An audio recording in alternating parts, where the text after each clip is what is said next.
Bonjour. Donc ce test portera sur le traitement de fichiers RAW sur Lightroom 5 via le MacBook Air Haswell. Alors, tout d'abord, j'explique un petit peu le contexte. Je viens de faire l'acquisition d'un iPhone 5S en noir, 32 Go normal, et en ce moment je suis en train de réaliser toute une série de tests, donc j'ai déjà réalisé du slow motion avec, comparativement au Nikon D7100. J'ai également réalisé des tests photos vis-à-vis d'un boîtier réflexe, mais également d'un iPhone 5 et d'un iPhone 4S. Donc là, je viens de réaliser des petites photos comparatives entre l'iPhone 4S noir et l'iPhone 5S noir, qui sont sur cette carte. Donc c'est une Lexar Pro 64 Go 400X en classe 10, que j'insère dans le lecteur de carte du MacBook Air. Comme ça va nous donner un petit peu l'occasion de voir à la vitesse à laquelle se traitent les photos dessus. Voilà, donc le transfert d'image apparaît instantanément. Il y a également ici l'icône du D7100 qui est apparue. Alors, les photos, donc elles sont de là jusque là. Donc, on choisit le dossier d'importation. Alors, bureau, nouveau dossier. Bref, le blog créé. Et on importe. Comme vous pouvez le voir, des fichiers RAW de 24 millions de pixels. Donc ça pèse entre 29 et 35 MO, d'après les informations qui sont là. Vous avez vu que ça a été quasi instantané. Et il y en avait 16. Donc maintenant que j'ai terminé, je retire ma carte, je quitte le transfert d'image. Je peux retirer ma carte qui ne sert plus à rien. Hop. Et on va ouvrir Lightroom. Alors déjà, on va prendre des images. Donc les images en 24 millions de pixels, ça fait du 6000 par 4000. Donc dans Lightroom 5, je suis au passage toujours aussi bluffé par le MacBook Air, même après 2 mois d'utilisation. Voilà, donc importation quasi, enfin je vais pas dire instantanée, mais quasiment. Alors, le but de ces photos, donc elles ne seront pas imprimées, développées, etc. On s'en doute. Il faudrait vraiment être un grand fan pour imprimer des photos d'iPhone et les encadrer. C'est juste pour illustrer les articles que je vais publier sur Bref, le temps d'un blog. Donc bon, je vais traiter ça sur l'écran du MacBook Air. Hein. Normalement, il ne faut pas. Il faut utiliser un écran externe, propre, calibré, etc. Là, on s'en cale. D'autant que j'ai calibré cet écran. Donc bon, calibrer l'écran d'un Mac, enfin du moins d'un ordinateur portable, c'est un petit peu spécial, parce que selon comment on l'incline, vous voyez bien que les couleurs changent, les contrastes changent. Bon, moi je me débrouille pour l'incliner toujours de la même façon, au moins. Alors, déjà, on va commencer du coup par supprimer les petites photos qui ne servent à rien. Pom pom. Voilà, celle-ci, il y a des traces de doigts, je la supprime. Tac, celle-ci est légèrement floue, je la supprime. D'ailleurs, je vais vous montrer un petit zoom et dézoom.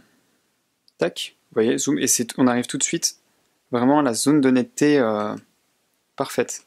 Enfin, je veux dire, moi, quand je fais un zoom avec mon Windows, l'image avance. Enfin, du moins, on voit qu'il y a un zoom, alors après, il calcule encore la netteté. Alors que là, on a tout de suite quelque chose d'instantané. Et ça, c'est vraiment plaisant. C'est pour ça qu'en fait, je traite de plus en plus mes photos sur le Mac branché avec mon écran externe plutôt que sur mon Windows. Hop, oui, c'est moi j'ai tapé 2 fois sur le touchpad, alors du coup, il m'a fait un petit zoom. Ah, un petit dézoom, pardon. Ah, là, un petit chargement. Ah oui, c'est qui traitait les couleurs. Lequel des deux que je garde? Celui-ci est plus net, mais celui-ci est plus sympa. Bon, allez, on va pas se prendre la tête, c'est pour illustrer un article.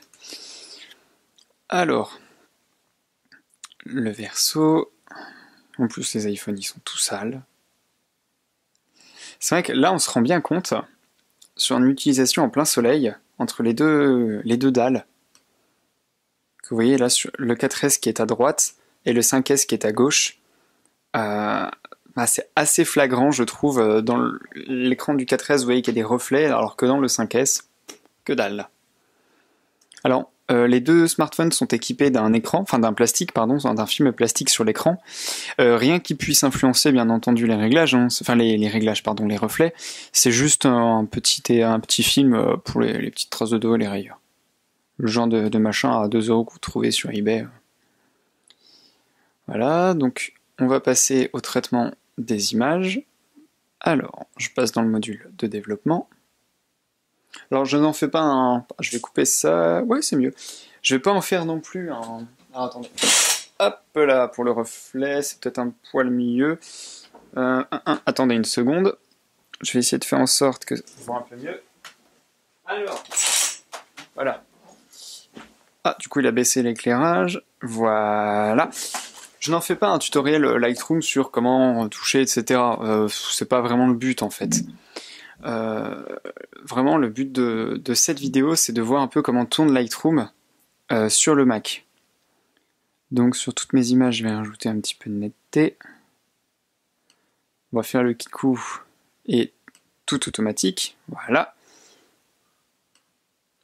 Correction de l'objectif. Donc j'ai photographié avec un Nikon D7100 et l'objectif 35 mm 1.8. Donc maintenant, on a appliqué les corrections globales. Voilà, on va revenir une par une. Ça, c'était pour montrer le dessous. Hop, je vais essayer de garder des proportions quand même. Donc voilà, c'est vrai que cette vidéo s'adresse du coup plus facilement aux utilisateurs habitués à Lightroom. Parce que c'est vrai que là, j'explique pas trop ce que je fais. Ne m'en veuillez pas. Par contre, c'est vrai que si vous êtes déjà utilisateur, vous devez pouvoir être en mesure de comparer avec vos machines. Je vais baisser un petit peu la luminosité de celle-ci. Tac. Couper un petit peu les hautes lumières. Voilà, ça me semble pas trop mal. Voilà. Au passage, donc j'ai acheté le 5S pour remplacer mon vieil iPhone 4 8 Go vendredi, le jour de la sortie. En fait, je m'attendais à une rupture des stocks assez rapide. C'est pour ça que j'ai essayé de l'avoir le jour de sa sortie. En plus, en tablant sur un iPhone noir, j'étais pas trop emmerdé. Disons que je me doutais bien que les dorés partiraient très rapidement, dans la mesure où c'est la grande nouveauté, c'est un tout nouveau coloris. Et les blancs, parce que les blancs ont toujours eu beaucoup plus de succès. Ça n'a pas manqué. Les dorés, il y en a à l'Apple Store de Nantes Atlantis, donc il n'y en avait absolument plus.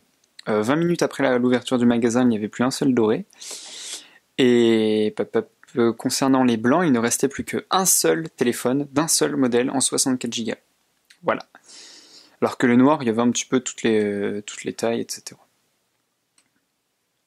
Je vais baisser un petit peu les hautes lumières, rajouter un poil de contraste. Voilà.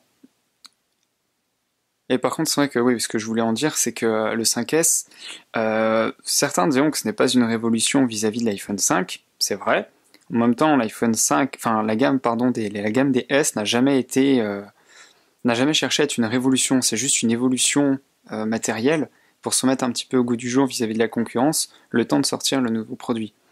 Bon, après, moi ça me paraît logique, mais bon. Non, celle-là en fait elle a pas grand intérêt, je vais la virer. Tac. Par contre, j'aime bien sur cette photo, on voit bien là la différence entre un noir et un gris sidéral.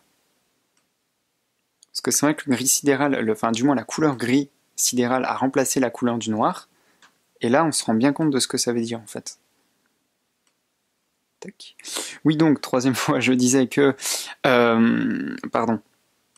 La gamme DS n'a jamais cherché à être une révolution. Par contre, moi, venant d'un iPhone 4, je peux vous dire que ça a été une révolution. D'autant un iPhone 4, 8 Go. J'étais obligé de calculer le poids de chacune des applications, chacun de mes jeux. C'était absolument horrible, c'était hyper chiant, il faut le dire. Parce que mon iPhone me servait de GPS. J'avais même été obligé de retirer TomTom pour mettre Waze à la place, qui prenait beaucoup moins de place. Mais c'était hyper pénible en fait. Et maintenant, 32 Go, je m'éclate. Bon, c'est vrai que ça m'a coûté plus cher à l'achat, mais je sais que maintenant, dans les années à venir, avec 32 Go, je suis peinard. Ce que je m'étais fait avoir aussi, déjà à la sortie du Retina, en fait. Ouais, c'est génial. Au passage, l'identification tactile, elle fonctionne hyper bien. C'est rapide, c'est instantané. Enfin bref, excusez-moi.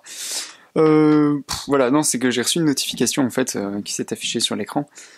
Alors, je disais donc, je ne sais même plus. Voilà. Je fais tellement de choses à la fois entre me concentrer sur ce que je dis, sur ce que je fais sur l'écran et puis ce que je faisais avec le téléphone. Alors attendez, tac, ça... Oui, ça m'a l'air bon.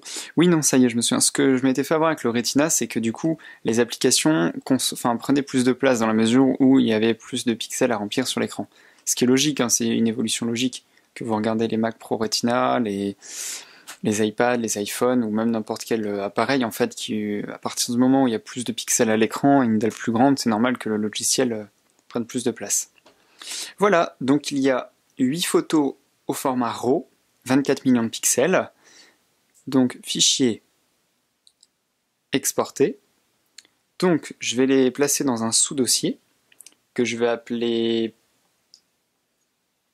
publication. Donc je vais faire 2 exportations. Une première exportation donc tac tac avec un filigrane et une taille réduite donc pour mon site. Alors Ivan Forger pour bref le temps d'un blog. HTTP voilà, ok, ça c'est bon. On va voir ce que ça donne sur les autres photos. C'est un petit peu clair. On va changer un peu la couleur quand même.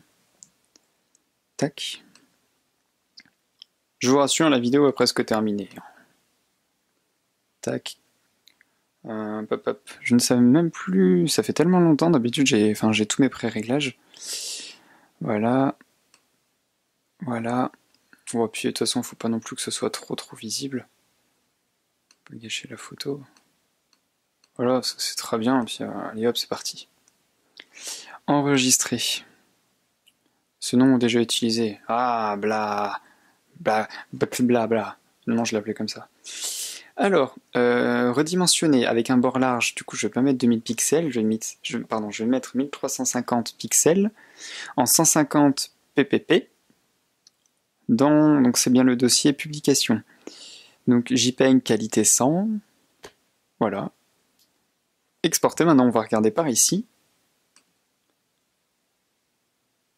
Et à la limite je vais préparer le chronomètre pour la deuxième série d'exportation en haute définition. Pour voir précisément combien de temps ça met. Alors. Je suis complètement paumé. Calculatrice. Chronomètre. Tac. Voilà, donc c'est quasiment terminé. Il doit en rester juste une en fait. Tac. Dépêche-toi. Voilà.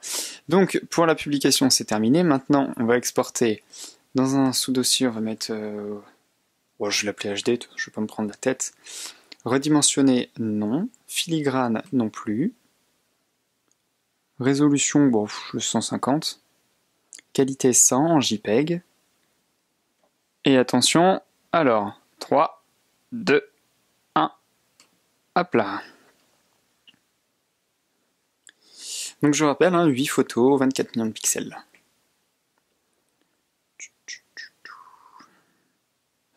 Oui, donc en attendant, pour combler ce petit vide, au final, je suis très content de l'achat du l'iPhone 5S, que je ne regrette absolument pas, malgré le fait qu'il coûte un peu cher, je le conçois. Mais bon, ça reste quand même une belle avancée vis-à-vis de l'iPhone 4 que j'avais avant, et puis je pense qu'il était aussi un petit peu temps de changer. J'ai quand même réussi à vendre le 4 en fait pour financer un petit peu le 5S, donc ça aide. Mais bon, je sais très bien que si j'aurais attendu, admettons, encore la prochaine génération, donc l'iPhone 6, en toute logique, le 4, j'aurais revendu encore moins cher. Déjà que j'ai pas vendu bien cher. Moi, j'en suis très content. Et iOS 7, au passage, je le trouve merveilleux. Franchement, top. Je tire juste un peu la gueule parce qu'au Soch, ça fait 1 semaine et demie que je leur ai demandé de m'envoyer ma nano SIM. Je me la cale là où vous pensez que je le pense. Je me suis juste contenté de découper mon ancienne carte SIM comme un porc avec une paire de ciseaux. Ah, attendez. Tâche terminée. 1 minute 12 pour 8 photos en HD. Voilà. Après, gardez bien à l'esprit que tout peut changer. Déjà, selon les photos, le poids et la taille des photos que vous avez, ça sera forcément différent. Mais selon le nombre aussi d'images. supprimer les photos, quoi qu'à la limite, parce que là je vais le laisser encore un petit peu. Là vous voyez la rapidité avec laquelle je change... Bah oui, je suis pas connecté. La rapidité avec laquelle je change en fait d'onglet. Parce que moi sur mon Windows, qui est pourtant une config de port, c'est d'une lenteur, c'est horrible. Quand je clique, j'ai un temps de chargement entre les différents modules. Je sais pas si vous réalisez. Alors je sais pas si vous l'avez chez vous aussi. Si c'est le cas, dites-le moi que je me sente pas seul. Mais utiliser Lightroom sous un Windows, non, plus jamais. Depuis que j'ai mon Mac, c'est mort. C'est Lightroom, Mac, point. Voilà. Parce que c'est hyper chiant de devoir attendre entre chaque image. Pareil là, mettons, vous avez bien vu là, je passe d'une image à l'autre. Bon ben voilà, c'est instantané. Je fais un zoom, tac. Bon, ah oui, ah non, c'est un petit zoom. Mais hop, dépêche-toi. Voilà, c'est fluide, c'est instantané, c'est rapide, c'est propre, voilà. Voilà, ça c'est ce que je veux quand j'utilise un ordinateur. Je veux pas me prendre la tête avec des temps de chargement hyper lents. Voilà, bon ben j'espère que cette petite vidéo rapide vous aura plu. Oula, j'ai tapé dans le trépied. Si voir les photos vous intéresse ou vous voulez plus de blabla sur justement l'iPhone, etc., je vous invite à passer sur Bref, le temps d'un blog, qui est mon site internet, dont le lien est dans la vidéo, du moins dans la description de la vidéo ci-dessous.